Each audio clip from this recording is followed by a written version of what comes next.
இவங்கெல்லாம் பரிதாபத்துக்குரியவங்க. இந்த பழி கொடுக்குறவங்கலாம் ஒரு லேப்டாப் வச்சுருக்க, அந்த லேப்டாப்பில் நீ எவ்வளோ ஸ்டோரேஜ் வச்சுருப்ப, ஐடி வேலை பார்ப்ப, ஒர்க் ஃப்ரம் ஹோம் எவ்வளோ ஃபுட்டேஜ் இருக்கும், அது எல்லாம் போயிடும். ஒரு செல்ஃபோன் தொலைக்கிறதுலாம் இங்கே மேட்ரே கிடையாது, எல்லோரும் தொலைக்கிறது தான்.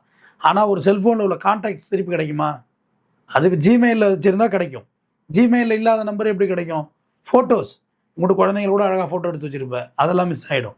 ரெண்டாவது விஷயம், ஐஎம்ஐ நம்பர் வச்சு ஃபோனை வேணால் பிளாக் பண்ணிடலாம்னு வச்சுக்க. ஆனால் இழந்தது தானே, ஃபோன் திருப்பி கிடைக்காது இல்லை. அதை தான் அவனுங்க செய்கிறானுங்க. அதாவது middle class, lower middle class தான் அவன் டார்கெட்டு. ஏர்போர்ட்டுக்கு நுழைய முடியாது இவன்லாம். டாஸ்மார்க்கில் பாட்டில் வாங்குறதுக்கு முன்றாங்கள காலைல சாயந்தரம் 9:55 அந்த மாதிரி இடம் அவனோட டார்கெட்டு. டாஸ்மார்க்கு மதுப்பிரியர்களும் ஜாக்கிரதையாக இருங்க, கூட்டமாக இருக்கிற இடத்துல ஜாக்கிரதையாக இருங்க. இப்போ இவனுங்க வந்து பழைய தமிழ்நாடாக நினச்சி இவனுங்க வந்திருக்கானுங்க. ஏன்னா பர்ஸில் இப்போ யார்ட்டையும் பணம் கிடையாது, எல்லாமே கார்ட்ஸ் தான் வச்சுருக்கோம். அந்த கார்ட்ஸ் எடுத்துகிட்டு போய் அவனுங்க என்ன பண்ண போகிறான், அதை யூஸ் பண்ணவே முடியாது அவனுங்களால. அதனால் பர்ஸில் பணம் இல்லை ஒரு விஷயம். அப்போ இவனுங்க பழைய தமிழ்நாடை நோக்கி வர்றான், பர்ஸில் இருக்கும் எடுத்துக்கலாம் அப்படின்னு. செயின் ஸ்நாச்சிங் பண்ணுறது, செயின் ஸ்நாச்சிங்லாம் ரொம்ப கொடுமை.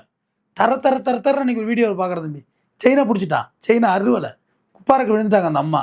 தரன்னு எடுக்கிறான் பைக்கில் உட்காந்துட்டு. செயின் ஸ்நாச்சிங் பண்ணுவானுங்க. அதனால் இந்த நவோனிய கொள்ளையர்களை காவல்துறையினர் இரும்பு கடை கொண்டு அடக்க வேண்டும். அவர்கள் வந்துட்டு வறுமையின் காரணமாக தான் தமிழ்நாட்டுக்குள்ளார வந்துட்டு ஃபர்ஸ்ட் வந்துகிட்டு இருந்தாங்க. இப்போ இவங்க வந்து என்ன காரணத்தை காட்டி வந்து உள்ளுக்குள்ளார வருவாங்க? நான் இந்த விஷயத்துக்காக தான் தமிழ்நாட்டுக்குள்ளார வந்து திருட வந்திருக்கிறேன், செல் அடிக்க வந்திருக்கேன், பர்ஸ் அடிக்க வந்திருக்கேன். அவங்களோட வேலையே ப்ரொஃபஷனே அதுதான் தம்பி. இந்நேரம் திருநெல்வேலி, கன்னியாகுமரி, தூத்துக்குடி எங்கே பார்த்தாலும் ஸ்ப்ரெட் ஆகிருப்பானுங்க. ஒரு 100-150 பேராக வந்திருப்பானுங்க கேங்கு. அவங்கள ஃபோனுக்குன்னு எந்த கான்டாக்ட் பண்ணிக்க மாட்டானுங்க. மொத்தமாக ஒரு பாயிண்ட் வச்சுருப்பானுங்க, இத்தனாம் தேதி இந்த இடத்துல எல்லோரும் அசம்பிள் ஆகிடுறதுன்னு. அத்தனாம் தேதி அசம்பிள் ஆகி போயிட்டே இருப்பானுங்க. அதான் ஜிபே ஊபே எல்லாம் வந்துருச்சு. அன்னன்னைக்கு விற்று பணத்தை போட வேண்டியதானே, ஊருக்கு பணத்தை போட்டுட வேண்டியதானே. இதுக்குன்னு ஏதாவது காலகட்டங்கள் இருக்கா சார்? இந்த வருஷத்துலேருந்து இந்த வருஷம் வரைக்கும் இந்த நாட்டில் நம்ம வந்துட்டு கொள்ளையடிக்கணும் அது மாதிரி எல்லாம் கிடையாது. இப்போ தான் கவனிச்சிருக்காங்க ஒன்று வந்ததை.